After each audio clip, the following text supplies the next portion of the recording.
Sometime in the winter of 1717, a French doctor aboard a slave ship pressed a pewter syringe into his patient and injected liquid mercury directly into the man's urethra. The procedure was brutal. The treatment for syphilis was standard 18th century medicine. The ship was La Concorde, a Nantes slaver crossing the Atlantic with 516 captive Africans packed below deck. The doctor had no idea that within weeks his vessel would become the flagship of the most famous pirate who ever lived. When Blackbeard captured La Concorde off Martinique in November of 1717, he inherited more than a 200-ton ship. He inherited its 3 French surgeons, its fully stocked medicine chest, its urethral syringe, and nearly 3 centuries later, when marine archaeologists finally located the wreck around 28 feet below the surface off the coast of North Carolina, that syringe was still there, still loaded with mercury, still waiting. The Queen Anne's Revenge was discovered in November of 1996 by a private salvage company, using historical research that had taken years to compile. Since then, more than 400,000 artifacts have been recovered. 30 cannons, 2 massive anchors, gold dust, iron shackles, a fragment of a Chinese porcelain teapot lid, a urethral syringe containing mercury residue. The wreck has produced the largest assemblage of early 18th century pirate material culture anywhere in the world, and it has told a story that nobody expected. This is what was found when they finally located Blackbeard's Queen Anne's Revenge. Before it was Blackbeard's flagship, before it was a pirate legend, it was a French slaver called La Concorde. The ship was owned by René Montaudoin, a prominent merchant operating out of Nantes at the mouth of the Loire River. In the early 1700s, Nantes was the center of the French slave trade. The Montaudoin family ran the leading company. La Concorde was built around 1710, 200 tons, 3 masts, armed with 16 cannons and carrying a crew of 75. It was originally used as a privateer during the War of the Spanish Succession. When that war ended in 1713, Montaudoin converted the ship to the triangular trade: goods from France to West Africa, enslaved Africans to the Caribbean, sugar back to Nantes. The vessel made 3 documented slaving voyages, 1711, 1714, and the final one. On March 24, 1717, La Concorde left Nantes under the command of Captain Pierre Dosset. It sailed south to the port of Ouidah, in present-day Benin. There, Dosset and his officers took on 516 men, women, and children. They also obtained approximately 20 pounds of gold dust held for their personal accounts. The Middle Passage took nearly 8 weeks. By the time La Concorde approached the Caribbean, 61 Africans and 16 crewmen were dead. 36 more crewmen lay seriously ill from scurvy and dysentery. The ship was a floating hospital and a floating prison, and it was about to meet the most feared pirate in the Atlantic. On November 28, 1717, Blackbeard found La Concorde 100 miles off Martinique. He was commanding 2 sloops. The larger carried 120 men and 12 cannons. The smaller carried 30 men and 8 cannons. Captain Dosset looked at his own vessel. His crew was decimated. Half his surviving men could barely stand. When Blackbeard fired 2 volleys across La Concorde's bow, Dosset surrendered immediately. There was nothing else to do. Blackbeard boarded the slave ship and assessed what he had won. 200 tons, space for 40 guns, deep holds that had carried human cargo and could now carry plunder. He kept 10 of the French crew by force, including the 3 surgeons. The remaining French crew were given a smaller sloop and put ashore at Bequia Island with the surviving Africans, who were later transported in 2 trips to Martinique. Then Blackbeard renamed his prize, Queen Anne's Revenge. The name carried weight. Queen Anne had died in 1714.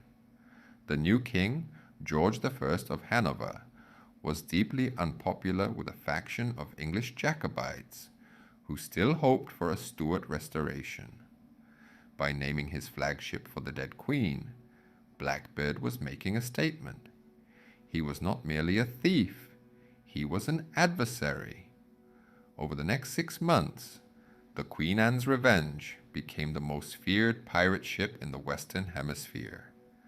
Blackbeard armed her with 40 cannons. He raided shipping lanes from the Caribbean to the American coast. He blockaded Charleston, South Carolina, in May of 1718, holding the port hostage for a chest of medicine. The most wanted man in the Atlantic was now sitting on the most powerful pirate warship afloat, and he was about to destroy it himself. On or around June 10th, 1718, Blackbeard's fleet of 4 ships approached Topsail Inlet, now known as Beaufort Inlet, on the coast of North Carolina. The Queen Anne's Revenge was in the lead. She struck a submerged sandbar and stuck fast.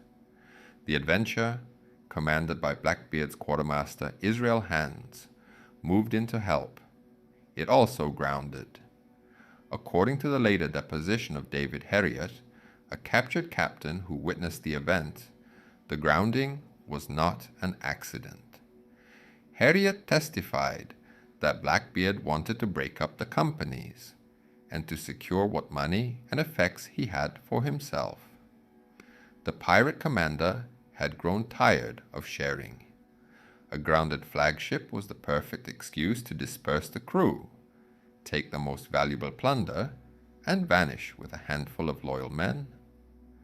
After stripping the Queen Anne's Revenge of everything portable and valuable, Blackbeard marooned roughly 24 men on a nearby sandbar. He selected a skeleton crew of his most trusted pirates and sailed away on a smaller sloop. Behind him, the greatest pirate warship of the age settled into the sand. The Atlantic swallowed it. For 278 years, nobody saw it again. Blackbeard himself had 5 months left to live. On November 22, 1718, Lieutenant Robert Maynard of the Royal Navy cornered him at Ocracoke Inlet. In the battle that followed, Blackbeard was shot 5 times and suffered more than 20 sword cuts before he finally fell. Maynard cut off his head and hung it from the bowsprit of his sloop. The body was thrown into the Sound. The legend, as these things always do, outgrew the man.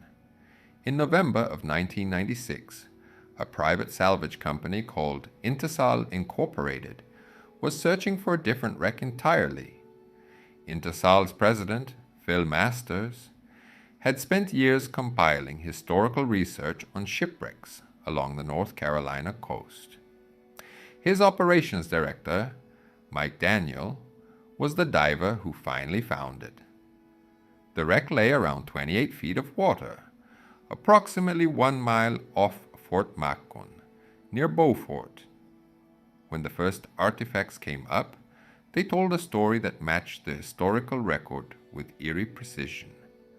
Cannons of the correct caliber, a date range locked to the early 1700s, a location that matched every known account of the Queen Anne's Revenge grounding. The state of North Carolina took over the site. What followed became known as the Queen Anne's Revenge Shipwreck Project, one of the most ambitious underwater archaeological excavations ever attempted in American waters. Working in partnership with East Carolina University, archaeologists established a conservation laboratory to receive the artifacts that divers pulled from the salt water. Every object had to be desalinated slowly, material by material. Iron, pewter, glass, ceramic, horn, cloth. The concretions, the hardened shells of decomposing minerals and sea life that encase clusters of objects, were x-rayed and then broken apart with drills and chisels. The site measured 200 feet by 75 feet. Very little of the wooden hull survived, but what remained was extraordinary.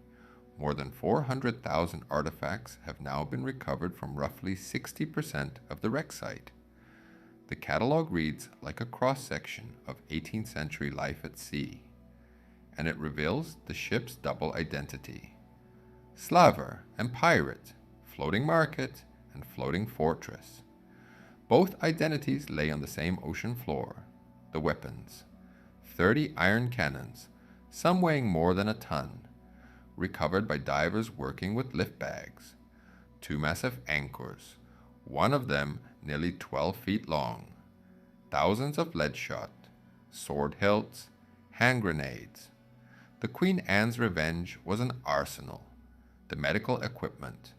The 3 French surgeons Blackbeard kept aboard left behind a comprehensive kit: a pewter urethral syringe, control marks indicating manufacture between 1707 and 1715 in Paris, still containing traces of mercury, a clyster pump, a mortar and pestle for grinding compounds, brass nesting weights stamped with French makers' marks, a pewter bleeding bowl, a cauterizing iron for sealing wounds. This was not crude battlefield medicine. This was a trained surgical team operating at sea.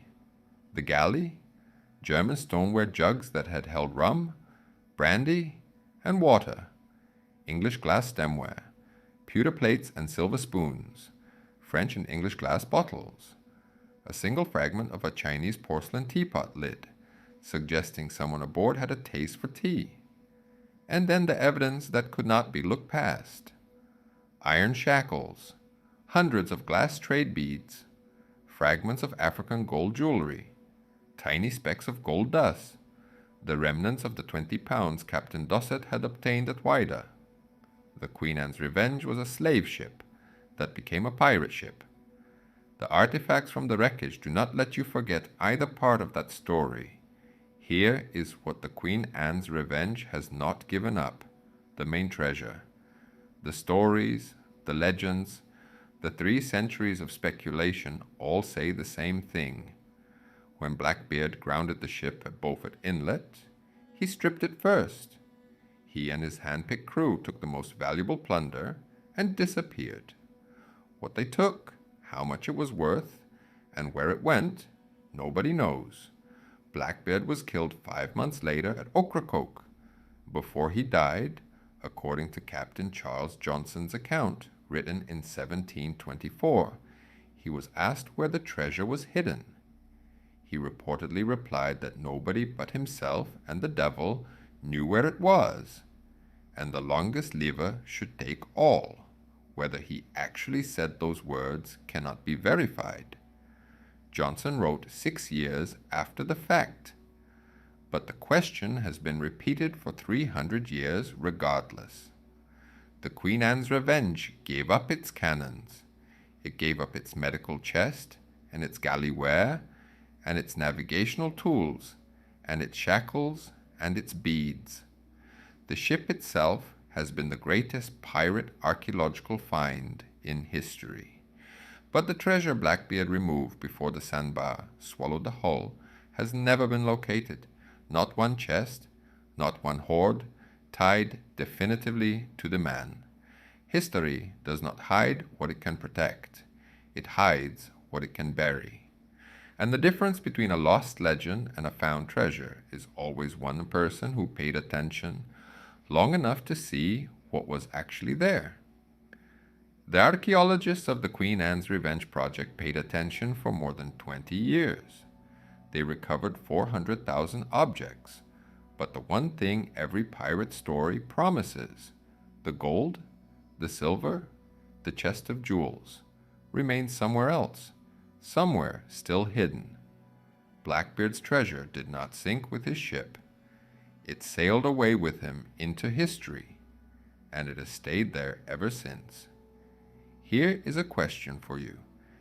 If the ship gave up 400,000 artifacts, but not one chest of treasure, does that mean the treasure was never real? Or does it mean he was smarter than everyone thought? You decide. Subscribe to Lost Fathoms. Real stories, real history, real treasure. The ship is real. The cannons are real. The syringe with mercury still inside it is sitting in a conservation lab in Greenville, North Carolina. The treasure that Blackbeard took off the deck before he grounded his own flagship has never been found. See you in the next one.